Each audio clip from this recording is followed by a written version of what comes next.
Hello friends, आपका स्वागत है हमारे यूट्यूब चैनल विजय शिक्षा साथी पर। मैं आज लेकर आ गया हूँ मैथ का बीबीआई सब्जेक्टिव क्वेश्चन जो 2 नंबर में पूछा जाएगा। 2 नंबरिया है। तो पहला क्वेश्चन देखिए क्या कर रहा है कि 0.254 और 54 पर क्या है, रेकरिंग है, यानी जिसके ऊपर रेकरिंग होता है उसको दोहराया जाता है बार बार, को परिमेय संख्या के रूप में लिखे। तो पहले हम क्या किए हैं, माना कि x बराबर क्या 0.254 के पावर रेकरिंग है। उसके बाद है यानी 5 4 पर रेकरिंग है, यानी कि दोहराते जाएगा। 5 4 क्या होता जाएगा, फिर से दोहराते जाएगा। 5 4 लिखाते जाएगा अनंत तक। उसके बाद x बराबर इतना हो जाएगा। तो दोनों तरफ हम क्या किए हैं, 10 से गुणा करने पर दोनों तरफ क्या किए हैं, 10 से गुणा करेंगे तो 10 x हो जाएगा इधर, और इधर हो जाएगा 2.54 और 5 4 दोहराते जाएगा। तो उसके बाद है पुनः समीकरण 1 में, यानी कि जो ये आया है इसमें हम कितना से गुणा किए हैं, 100 से गुणा कर दिए हैं। तो 100 से गुणा किए हैं तो 1000 x आ गया है, और इधर आ गया है 2 जीरो इधर घट गया है, तो 254.5454 इस तरह बढ़ते जाएगा। यानी कि दशमलव के बाद 54 नहीं पढ़ा जाएगा, 5 4 पढ़ा जाएगा। उसके बाद है समीकरण 1 में से 2 में से समीकरण 1 को क्या किए, घटा दिए हम। तो 1000 में से 10 गया तो कितना बचेगा, 1000 में से 10 गया तो 990 बचा है, 990 x। और उसके बाद है इसमें से 254 में से 2 गया है तो 252 बचा है, और इस पूरा कट जाएगा। देखिएगा 5 से 5 कट गया, 4 से 4 फिर 5 4 से 4 फिर कट गया, यानी 0 आ गया। तो इधर गुणा में है x के पावर x के में, तो इधर आएगा तो भाग में हो जाएगा। तो कितना हो जाएगा, 252 बटा 990। तो कटने वाला है कितना से, 18 से कटेगा। 14 मर्त में 252 कट जाएगा, और 18 मर्त में 55 मर्त में कट जाएगा। ये क्या, तो कट जाएगा 55 मर्त में 990। तो आ गया आपका आंसर कितना, तो 14/55, यानी कि इतना का परिमेय रूप क्या होगा, तो होगा 14/55। ठीक है, इसको आप लोग बना लीजिएगा अच्छा से। तो चलिए रिवाइज कर लीजिएगा। अगला क्वेश्चन है कि एक रैखिक समीकरण युग्म जिसका कोई हल नहीं है होता है क्या कहलाता है।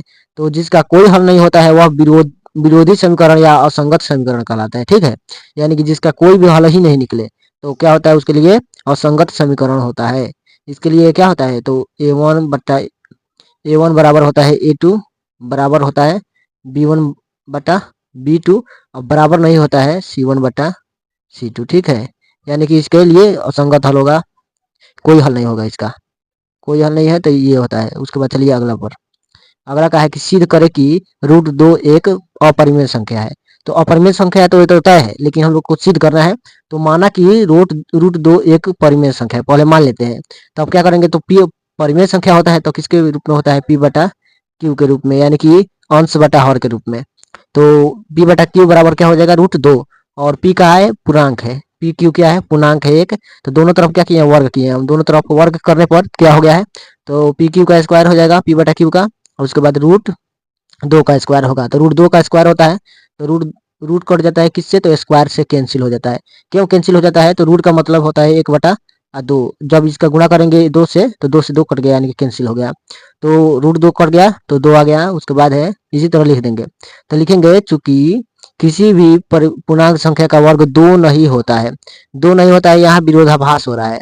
यानी कि जब 2 नहीं होता है तो हम लोग तो 2 ला दिए हैं, तो विरोधाभास होता है। अतः हमारी मान्यता गलत साबित हुई कि √2 एक परिमेय संख्या है। इसीलिए क्या है कि √2 एक अपरिमेय संख्या है, सिद्ध हो गया। तो इतना लिख दीजिएगा तो आपको 2 नंबर में से 2 नंबर मिल जाएंगे, कोई नहीं काटने वाला है आपका।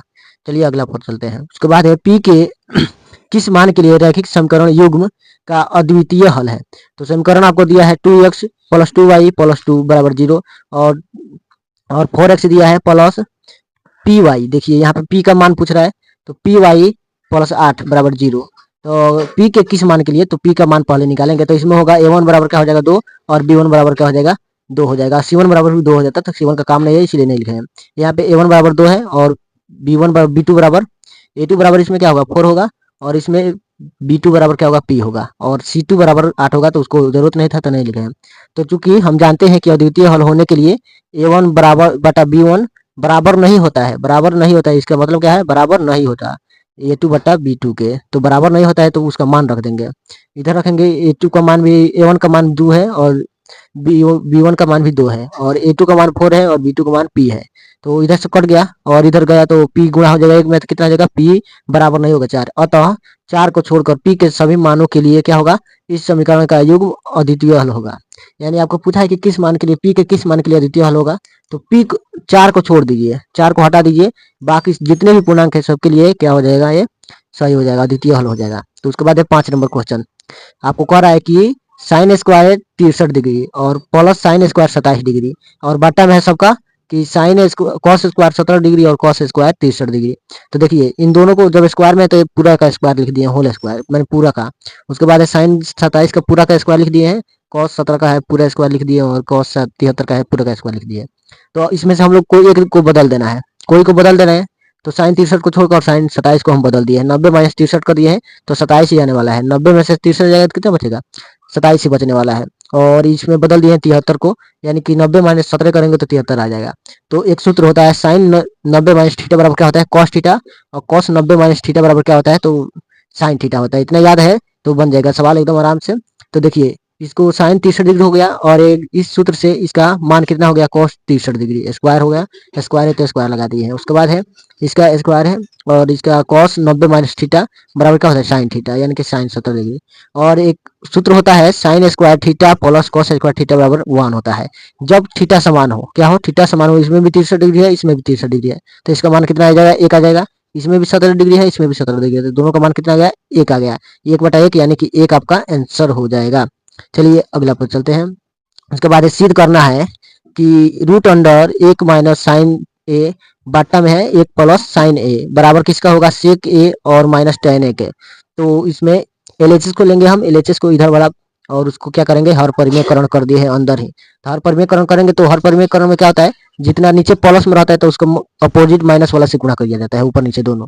तो ऊपर नीचे गुणा किया है तो इसका स्क्वायर हो गया है, और इसका सूत्र होता है ए स्क्वायर माइनस बी स्क्वायर। ये साइन ए प्लस बी और ए माइनस बी का ए प्लस बी, और उसके बाद होता है ए माइनस बी का। तो उसी पर बैठाए हैं हम ए माइनस बी वाला पर। तो इसका मान आ गया है, इसका स्क्वायर हो गया है और इसका इस तरह हो गया है sine square 1 square minus sine square A. उसके बाद है कि उसके बाद क्या किया है तो दोनों का स्क्वायर हो गया है और इसका मान होता है कॉस स्क्वायर ए। ठीक है, क्यों कि आप लोग पढ़े हैं sine square theta plus cos square theta बराबर क्या होता है 1 पढ़े हैं। तो इसको कॉस स्क्वायर छोड़कर साइन को उधर ले जाइए तो इतना आ जाएगा नीचे वाला। तो कॉस स्क्वायर का मान होता है तो दोनों को स्क्वायर में है तो स्क्वायर से रूट कट गया है तो क्या आ गया है 1 माइनस साइन थीटा बटे कॉस थीटा, और 1 बट्टा अलग अलग कर दिया है 1 बट्टा कॉस ए और उसके बाद साइन ए। तो अब देखिए इसका मान होता है सेक ए और इसका मान होता है टेन ए, दोनों प्रूफ हो गया।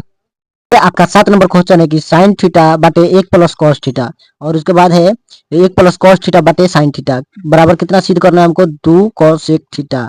ठीक है, कॉसेक थीटा सिद्ध करना है। तो एलएचएस को लेंगे हम लोग साइन थीटा बटे 1 प्लस कॉस थीटा, प्लस में है तो 1 प्लस कॉस थीटा बटे साइन थीटा। तो दोनों को क्या किया हम लघुत्तम निकाले हैं, बट्टा का जोड़ जैसे बनाते हैं उसी तरह बना दिए हैं। तो लघुत्तम लिए हैं तो इसके नीचे तीसरा तीसरी गुणा हो जाएगा, तो साइन से साइन गुणा हुआ तो साइन स्क्वायर थीटा हो गया, और इसका स्क्वायर हुआ तो 2 गुणा हुआ तो ये दोनों क्या हो गया स्क्वायर हो गया। तो देखिए इसको ए प्लस बी के होल स्क्वायर पर तोड़ दिए हैं, ए स्क्वायर प्लस 2ab और प्लस बी स्क्वायर, यानी कि साइन स्क्वायर प्लस 1 और 2 cos theta plus cos square theta. अब बाटे में नीचे गुणा है जो वही लिख दिए हैं। उसके बाद देखिए कॉस स्क्वायर थीटा और साइन स्क्वायर थीटा का मान कितना होता है 1 होता है।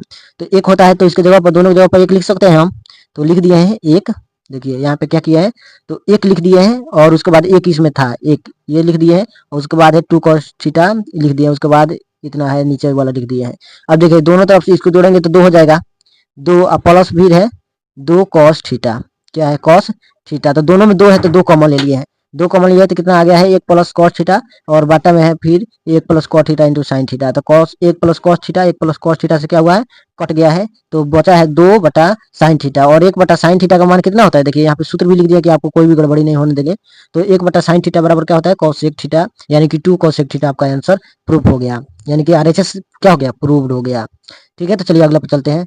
अगला नंबर क्वेश्चन है कि 6 सेंटीमीटर त्रिज्या वाले एक वृत्त के त्रिज्यखंड का क्षेत्रफल ज्ञात करे जिसका कोण 60 डिग्री हो। यानी कि एक वृत्त है जिसका कोण कितना है देखिए कोण 60 डिग्री है और इसका जो त्रिज्या है वो 6 सेंटीमीटर है।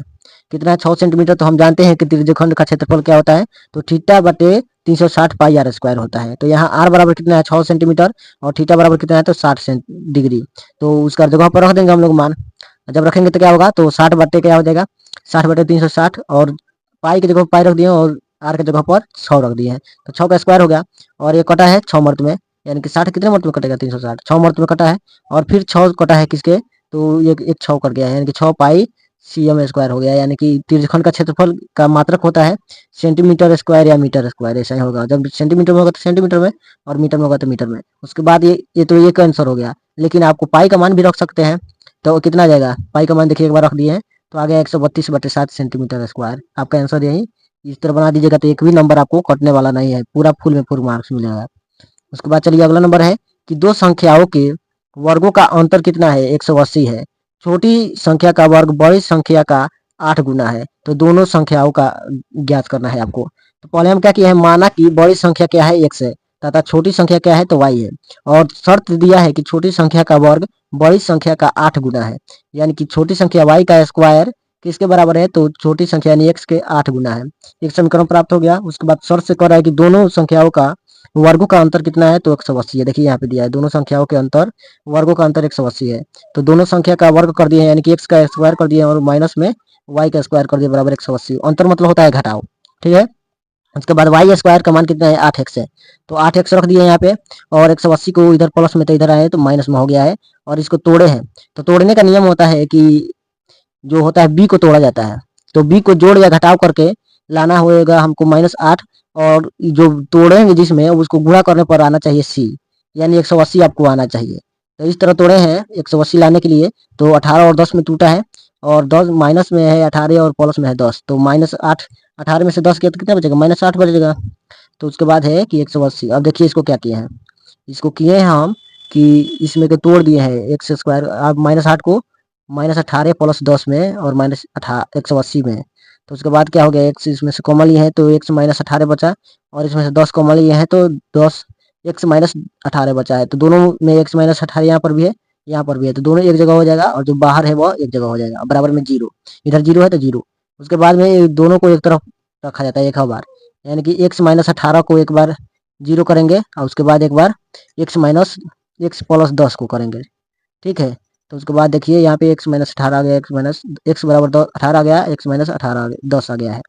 तो इसीलिए बड़ी संख्या कितना होगा, 18 होगा, और छोटी संख्या का वर्ग किसके बराबर है, इसके 8 गुना है, यानी कि छोटी संख्या बराबर इतना स्क्वायर हो गया, और 8x है तो 8x में रख देंगे x की जगह पर 18, तो 144 आ गया, और y इधर स्क्वायर इधर गया तो कितना रूट में आ गया 144 का, यानी 12 आ गया, यानी y बराबर कितना आ गया 12 होता है। छोटी संख्या कितनी आ गई 12, यानी बड़ी संख्या कितना हो गया 18, और छोटी संख्या आपका आ गया 12। तो इस तरह बनाइएगा तो आपको एक भी नंबर नहीं कटने वाला है। उसके बाद है 10 नंबर क्वेश्चन कि एक थैले में 5 लाल गेंद और कुछ नीली गेंदें हैं, यानी कि एक थैला लीजिए जिसमें 5 गो लाल गेंद है और कुछ गेंद जो है वह क्या है तो नीली है। तो यदि नीली गेंद निकालने की प्रयोगिता लाल गेंद निकालने की प्रयोगिता की दुगनी हो, यानी प्रयोगिता आपको दुगनी करना है, लाल गेंद की जो भी प्रयोगिता आएगी वह किसके दुगनी होगी, तो नीली गेंद निकालने की प्रयोगिता की दुगनी होगी। तो थैले में नीली गेंद की संख्या निकालना है आपको। तो पहले तो मानेंगे हम लोग, माना कि थैले में नीली गेंद की संख्या क्या है, x है, और दिया है लाल गेंद की संख्या कितनी है तो 5। देखिए यहाँ पे 5 दिया हुआ है, तो x माने है नीली गेंद और 5 लाल गेंद है, तो कुल थैले में कितनी गेंदें हो जाएंगी, तो x प्लस, यानी नीली गेंद की संख्या प्लस लाल गेंद की संख्या दोनों हो जाएगा। इसलिए संभव परिणाम क्या आएगा, x प्लस 5, यानी जितना गेंद रहेगा उतना ही ना निकालिएगा तो परिणाम आ सकता है, इसलिए। उसके बाद है कि एक लाल गेंद निकालने की प्रयोगिता निकालना है हमको, तो एक नीली गेंद निकालने की प्रयोगिता क्या होगी, तो x बटा कुल संभव परिणाम, यानी कि जितने भी संख्या है उसके बाद कुल संभव परिणाम कितने आ सकते हैं, तो इतना आएगा। तो एक हो जाएगा नीली गेंद निकालने की प्रयोगिता इतना। उसके बाद तथा लाल गेंद निकालने की प्रयोगिता कितना है, लाल के लिए 5 है संख्या, तो 5 हो जाएगा। और उसके बाद है कुल कितना है, तो x प्लस 5 है, इतना आ जाएगा x प्लस 5 वाला। तो देखिए यहाँ पे आ गया है। उसके बाद है शर्त है कि एक नीली गेंद की प्रयोगिता जो है वह लाल गेंद की दुगनी है। दुगनी कितनी है, नीली गेंद की प्रयोगिता लाल गेंद की दुगनी है, लाल गेंद की दुगनी है, यानी कि 2 से गुणा कर दिया है। तो देखिए x बटा x प्लस 5 और 2 दुगनी है, तो उसके बाद और लाल गेंद की प्रयोगिता आने वाली है 5 बटा x प्लस 5। तो दोनों 5 दूना 10 हो गया, और दोनों नीचे है x प्लस 5 और इधर भी x प्लस 5, तो दोनों कट जाएगा आपस में, नीचे नीचे कट गया, तो x बराबर कितना आ गया 10। अतः थैले में नीली गेंद की संख्या कितनी आ गई 10। तो आपको वीडियो अच्छा लगा होगा तो आप लोग शेयर कीजिएगा इसको, और वीडियो को लाइक और चैनल को सब्सक्राइब कर दीजिएगा। धन्यवाद।